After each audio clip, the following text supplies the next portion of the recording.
ان الحمد للہ نحمده ونستعینه ونستغفره ونعوذ باللہ من شرور انفسنا ومن سیئات اعمالنا من يهده اللہ فلا مضل له ومن يضلله فلا هادی له واشهد ان لا الہ الا اللہ وحدہ لا شریک له واشهد ان محمدا عبده ورسوله اما بعد فان خیر الحدیث کتاب اللہ وخیر الہدی ہدی محمد صلی اللہ علیہ وسلم وشر الامور محدثاتها وکل محدثۃ بدعہ وکل بدعۃ ضلالہ وکل ضلالۃ فی النار. اعوذ باللہ السمیع العلیم من الشیطان الرجیم من ہمزہ ونفخہ ونفثہ.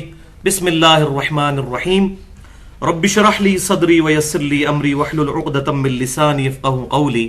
بسم اللہ الرحمن الرحیم. ان اللہ وملائکتہ یصلون علی النبی یا ایھا الذین آمنوا صلوا علیہ وسلموا تسلیما. اللہم صل علی محمد وعلی آل محمد کما صلیت علی ابراہیم وعلی آل ابراہیم انک حمید مجید. اللہم بارک علی محمد وعلی آل محمد کما بارکت علی ابراہیم وعلی آل ابراہیم انک حمید مجید. الحمدللہ آج 20 اور 21 ربیع الاول 1434 ہجری کی درمیانی رات 2 فروری 2013 اور ہفتے کا دن ہے. الحمدللہ پچھلی دفعہ ہم نے امام کائنات سید الاولین والآخرین شفیع المذنبین رحمت للعالمین سیدنا و مولانا امام اعظم محمد رسول اللہ صلی اللہ علیہ وآلہ وسلم کی ولادت مبارکہ کے مہینے یعنی ربیع الاول کے کانٹیکسٹ میں نماز محمدی صلی اللہ علیہ وآلہ وسلم پر ان ڈیٹیل گفتگو کی تھی. 130 منٹ تقریباً گفتگو ہوئی تھی تھیوری سے ریلیٹڈ، اور اس کے بعد پھر ہم نے علیحدہ سے اس کا پریکٹیکل بھی تقریباً 40 منٹ میں ریکارڈ کروایا تھا، اور نماز کو کیسے پڑھنا ہے ایک ایک اس کے پوسچر کو ڈیمانسٹریٹ کر کے جب جماعت میں کھڑے ہوتے ہیں تو اس وقت کیسے الگ کیسے ایک ایک اس کا پوسچر بیان کیا تھا. اور الحمدللہ ہمارا یہ لیکچر تقریباً 2.25 گھنٹے کا لیکچر ہماری ویب سائٹ اہل سنت پاک.com پر مسئلہ نمبر 70A کے نام سے اپلوڈ ہو چکا ہے، جس کا عنوان ہے مکمل نماز محمدی صلی اللہ علیہ وسلم اور اس کا تفصیلی عملی طریقہ صحیح الاسناد احادیث کی روشنی میں. انشاءاللہ آج پچھلے لیکچر ہی کی کنٹینیوشن ہے اور پورشن نمبر 5 انشاءاللہ ڈیٹیل سے ڈسکس ہوگا. اور آج کی گفتگو جو ہے وہ مسئلہ نمبر 70B کے نام سے اہل سنت پاک.com پر ہمارے یوٹیوب کا جو چینل ہے 720085 اس کے تھرو اپلوڈ ہو جائے گی. اور آج کا جو عنوان ہے اس کا نام ہے رفع الیدین سے متعلق فرقہ وارانہ نظریات کا تحقیقی جائزہ. رفع الیدین سے متعلق فرقہ وارانہ نظریات کا تحقیقی جائزہ. رفع الیدین سے متعلق فرقہ وارانہ نظریات کا تحقیقی جائزہ. تو یہ لفظ جو ہے وہ معروف عربی میں پڑھا جائے تو رفع الیدین بنتا ہے، لیکن مجہول پڑھیں گے اردو میں تو رفع الیدین بھی ہم کہتے ہیں، دونوں طریقے سے درست ہے. بھائیو آج کا ٹاپک انتہائی اہم ٹاپک ہے، اور میں خود اپنی آخرت کی فکر کرتے ہوئے جو سچی بات ہے فرقہ واریت کی لعنت سے بالا تر ہو کر جس چیز کا جتنا ریشو پروپورشن بنتا ہے اس انٹینسٹی کے اعتبار سے بیان کروں گا، خواہ کسی بھی مکتبہ فکر کو یہ بات بری لگے، کیونکہ ہم نے اسلام بچانا ہے. اور میں اکثر یہ عرض کرتا ہوں کہ یا فرقے کو بچایا جا سکتا ہے یا اسلام کو. سائملٹینیسلی دونوں چیزیں بچانا امپاسبل ہے. اسلام جمع فرقہ از اکول ٹو 0. تو تمام بھائیوں سے پیشگی معذرت، کچھ چیزیں ایسی ہوں گی جو اہل سنت کہلوانے والے تینوں گروہ بریلوی، دیوبندی اور سلفی یعنی اہل حدیث ان کے خلاف ہوں گی، اور کچھ اہل تشیع کے بھی. لیکن بھائیو یہ بات یاد رکھیں کہ میں خود بھی 31 سال تک بریلوی رہا، اس کے بعد دیوبند کے ساتھ بھی وقت گزرا، اہل حدیث کے ساتھ بھی، اہل تشیع کے ساتھ بھی. اب بھی سب کو سنتا ہوں اور احسن طریقے سے جس کی غلطی ہے اس پر واضح کرتا ہوں، اور کوئی اصلاح کی بات ہے تو سیکھ لیتا ہوں الحمدللہ. لہٰذا نماز کے جو اختلافات پہ جتنی کتابیں لکھی گئی ہیں اس وقت لوگ پریزنٹ کرتے ہیں اپنے اپنے گروہوں کو بڑھا چڑھا کر پیش کرنے کے لیے، ان کا ان ڈیپتھ ایمانداری کے ساتھ نیوٹرلی مطالعہ کیا ہے. چاہے وہ احمد رضا بریلوی صاحب کے جو خلیفہ تھے نعیم الدین مراد آبادی، اور ان کے آگے سے شاگرد مفتی احمد یار نعیمی صاحب جو گجرات کے رہنے والے تھے، ان کی کتاب جال حق ہو، یا دیوبند مطبع فکر سے تعلق رکھنے والے یوسف لدھیانوی صاحب کی کتاب اختلاف امت اور صراط مستقیم ہو، یا سرفراز خان صفدر صاحب اور الیاس گھمن صاحب کی جتنی کتابیں ہیں نماز سے ریلیٹڈ، ایک ہی ان کی موٹی کتاب ہے، وہ میں نے ڈیٹیل کے ساتھ سٹڈی کی ہے.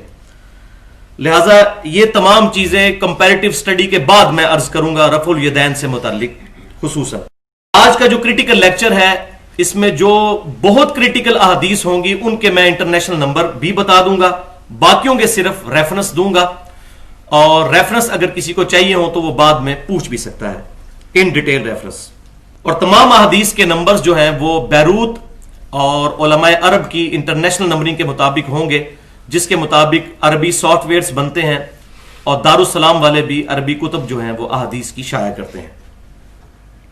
اور ان میں سے اکثر احادیث جو ہے ہمارا جو ریسرچ پیپر ہے اہلسنتپاک.com پر رکھا ہوا ہے، ریسرچ پیپر نمبر 8 مکمل نماز محمدی صلی اللہ علیہ وسلم صحیح الاسناد احادیث کی روشنی میں اس میں موجود ہے. اگر لیکچر سے ریلیٹڈ کسی کا کوئی کوسچن ہو تو وہ لیکچر کے اینڈ میں کر سکتا ہے، یا ای میل پر میرا جو ای میل ایڈریس ہے mirza_95@yahoo.com، اس پہ بھی مجھ سے پوچھا جا سکتا ہے. تو بھائیو، چونکہ میرا الحمدللہ سورس آف انکم دین نہیں ہے، یعنی میری روٹی دین کے ساتھ نہیں جڑی ہوئی، اور میں اپنی ذات کے لیے کسی پر فتویٰ نہیں لگاتا، اپنی ذات کے لیے سمجھتا ہوں کہ دین سے 1 روپیہ بھی کما کر اپنی ذات پر لگانا میں اپنے لیے حرام سمجھتا ہوں، کیونکہ اس سے پھر حق کا دروازہ بند ہو جاتا ہے. جب کسی کی روٹی دین کے ساتھ جڑ جائے گی وہ کبھی حق بات نہیں کرے گا. اس کو ممبر پر چڑھتے ہوئے پہلے یاد آئے گا کہ اگر آج میں نے حق بات کر دی اور مجھے مسجد کی کمیٹی نے فارغ کر دیا تو پھر میرے بال بچوں کا کیا بنے گا. تو الحمدللہ اس طرح کا کوئی معاملہ میرے ساتھ فی الوقت نہیں ہے، اور نہ اللہ تعالیٰ مستقبل میں ایسا کرے. اور یہ تمام کی تمام حق باتیں بتانے کا واحد مقصد کسی کی اصلاح نہیں بلکہ اپنی اصلاح ہے. اور جو سورۃ العصر کی آخری آیت کے تحت وَتَوَاصَوْا بِالْحَقِّ وَتَوَاصَوْا بِالصَّبْرِ، کہ ایمان والوں کی جو آخری 2 نشانیاں ہیں وہ حق بات کی دعوت دیتے ہیں، اور پھر اس پر جو تکلیف آتی ہیں اس پر صبر کرتے ہیں اور صبر کی بھی دعوت دیتے ہیں.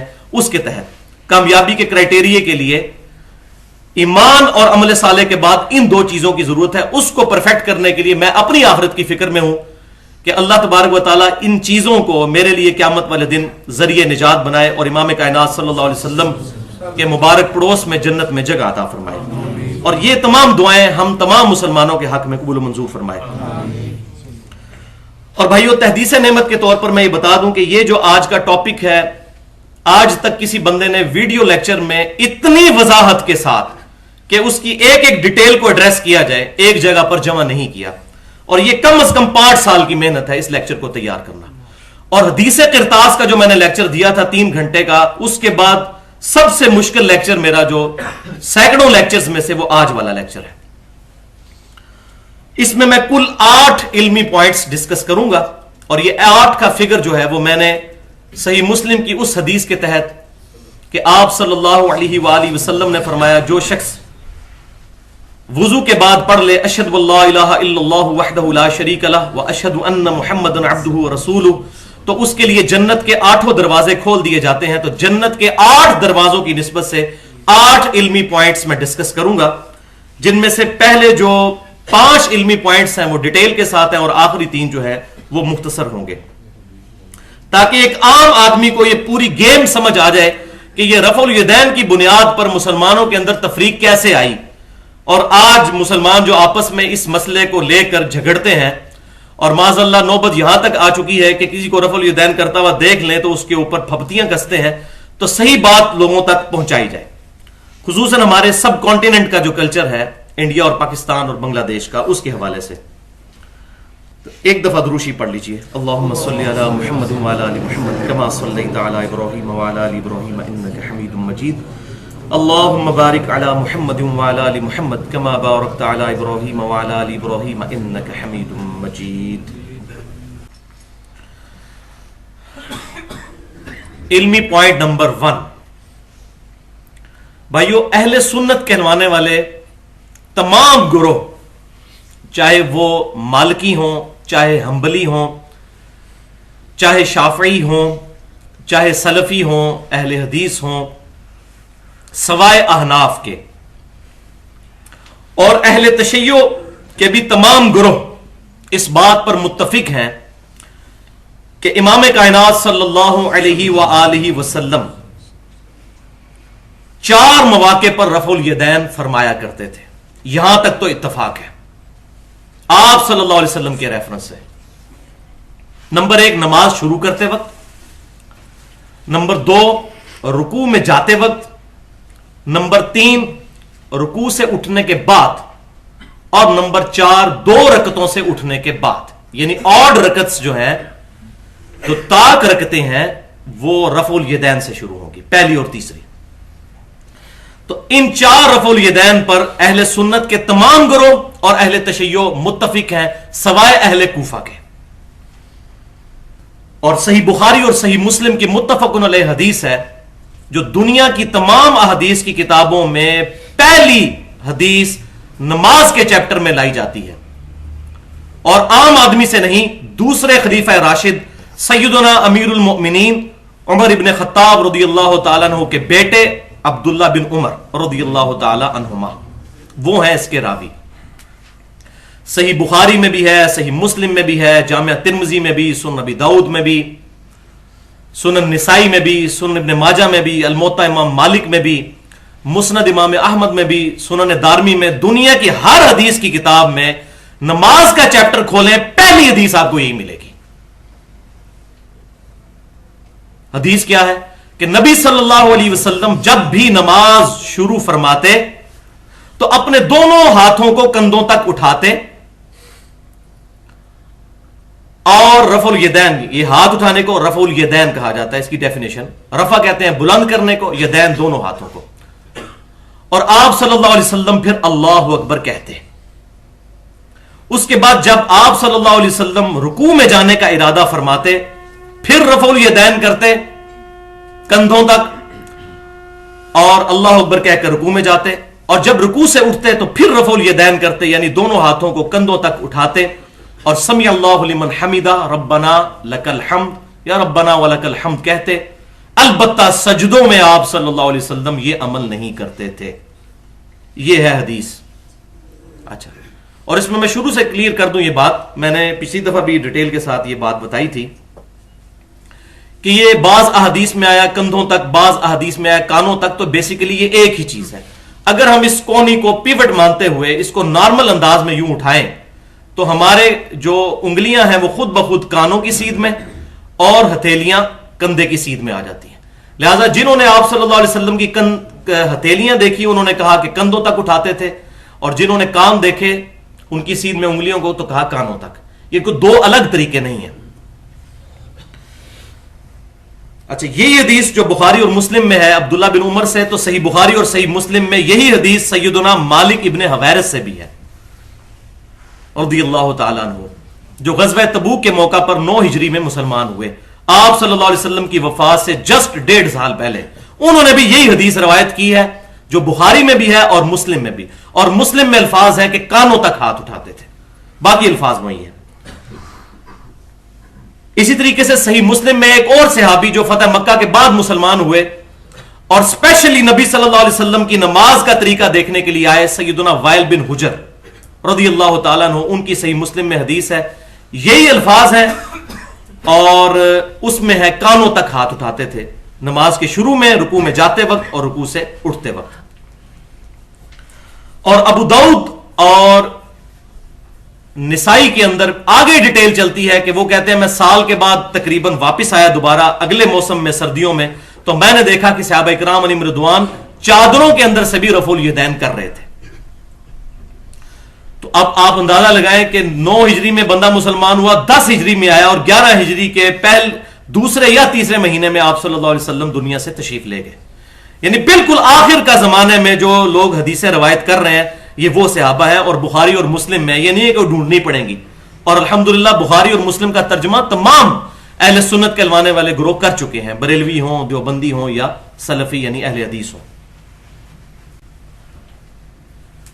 ان میں تو آ گیا پہلے 3 رفع الیدین کا ذکر، اور چوتھا رفع الیدین جو ہے اس کا ذکر جو ہے وہ صحیح بخاری میں 739 نمبر حدیث ہے، اور جامعہ ترمذی اور سنن ابی داؤد میں بھی موجود ہے سیدنا مولا علی رضی اللہ تعالیٰ عنہ سے، مولا کا مطلب دلی محبوب، اور ترمذی، ابو داؤد اور ابن ماجہ میں سیدنا ابو حمید سعدی رضی اللہ تعالیٰ عنہ سے کہ نبی صلی اللہ علیہ وسلم جب 2 رکعتیں پڑھ کر اٹھتے تھے تو پھر آپ صلی اللہ علیہ وسلم رفع الیدین فرمایا کرتے تھے دونوں ہاتھوں کے ذریعے۔ تو یہ تو ہو گئے 4 رفع الیدین۔